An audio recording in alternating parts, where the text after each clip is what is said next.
Hello friends, आज इस video में हम जानेंगे प्लेटलेट्स का कम होना। अगर आपने कंप्लीट ब्लड काउंट यानी सीबीसी रिपोर्ट्स अगर आपने कराया हुआ है और अगर आपके डॉक्टर ने बताया है कि आपका प्लेटलेट्स काउंट कम हो गया है, तो इन कारणों को हम आज समझेंगे। इस वीडियो में बारीकी से समझेंगे। कुछ ऐसी बीमारियां हैं जो डेंगू के अलावा कुछ बीमारियों की वजह से भी प्लेटलेट्स का लेवल कम हो जाता है। ऐसी कौन सी बीमारियां हैं, आज इस वीडियो में हम बारीकी से समझेंगे। तो वीडियो को लास्ट तक जरूर देखना, और अगर आपने अभी तक वीडियो को लाइक नहीं किया तो वीडियो को लाइक जरूर कर दीजिएगा। चलिए स्टार्ट करते हैं आज का वीडियो। समझते हैं कि प्लेटलेट्स का लेवल कम क्यों हो जाता है। सबसे पहले हम समझ लेते हैं नॉर्मल प्लेटलेट्स का लेवल कितना होता है हमारे सीबीसी रिपोर्ट्स में, हमारे ब्लड में।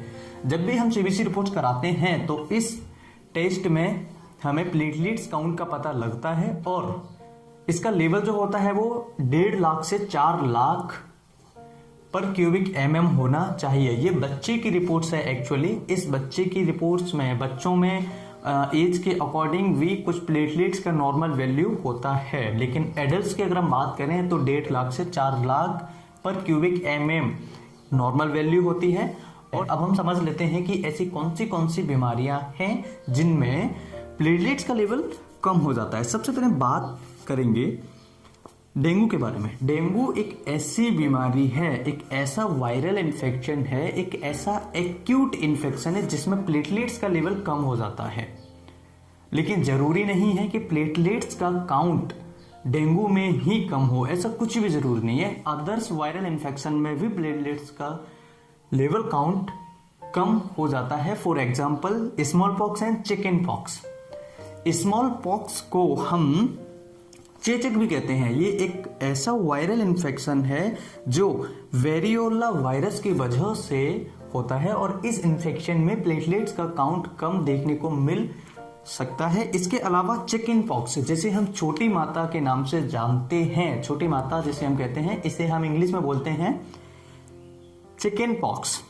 और चिकन पॉक्स में भी प्लेटलेट्स का लेवल कम हो जाता है। यह वेरिसेला जोस्टर वायरस की वजह से होने वाली बीमारी है, जिसे हम शॉर्ट फॉर्म में VZV कहते हैं।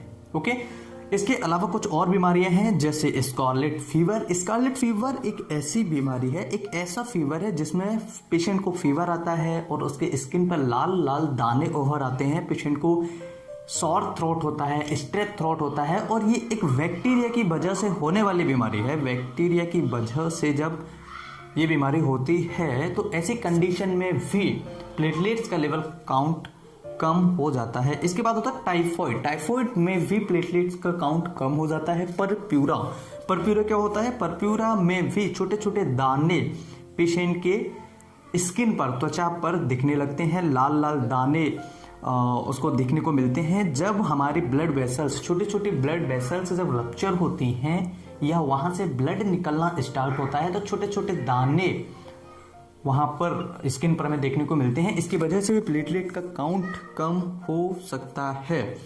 ऐसी कंडीशन में इसके अलावा होता है गॉचर्स डिसीज। गॉचर्स डिसीज एक जेनेटिक डिसऑर्डर होता है। इसमें एक प्रकार के लाइसोसोम हाइड्रोलाइज कुछ एंजाइम्स होते हैं, इनका डिस्टरबेंस होता है, और स्पेसिफिक ग्लूकोसेरेब्रोसाइडेज ये आपके फैगोसाइट सेल्स या फिर न्यूरॉन्स में इकट्ठा होने लगता है, जमा होने लगता है। कुछ ये बीमारियां हैं जिनमें आपका प्लेटलेट काउंट कम हो जाता है। इसके अलावा ट्यूबरक्लोसिस में भी प्लेटलेट काउंट कम देखने को मिल सकता है। जरूरी नहीं है हर किसी में ये लेवल्स हैं, हर किसी में देखने को मिले, लेकिन कई ऐसी कंडीशंस आती हैं जो इन बीमारियों में प्लेटलेट्स का लेवल कम हो जाता है। मैं फिर से आपको एक बार रिव्यू करते हैं कि कौन सी ऐसी बीमारियां हैं जिनमें प्लेटलेट्स का लेवल कम हो जाता है। सबसे पहला होता है डेंगू या acute infection, viral infection.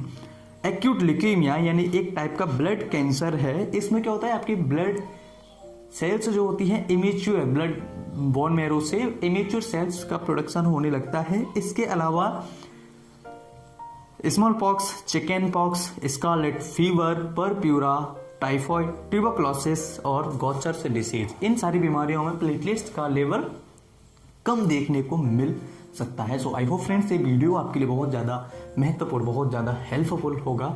Video अच्छा लगे तो लाइक जरूर करना और अपने दोस्तों के साथ जरूर से जरूर शेयर करना, क्योंकि ये वीडियो कुछ सीखने लायक होते हैं, कुछ सिखाने लायक होते हैं। और मैं आशा करूंगा इसी तरह से आपको वीडियोस, इसी तरह से आपको आगे स्टडीज से रिलेटेड, स्टडीज से संबंधित नॉलेज आपको शेयर करता रहूंगा। मैं फिर मिलूंगा इसी तरह की से नई वीडियो में, तब तक के लिए इजाजत दीजिए, बाय बाय, ठीक है, थैंक यू।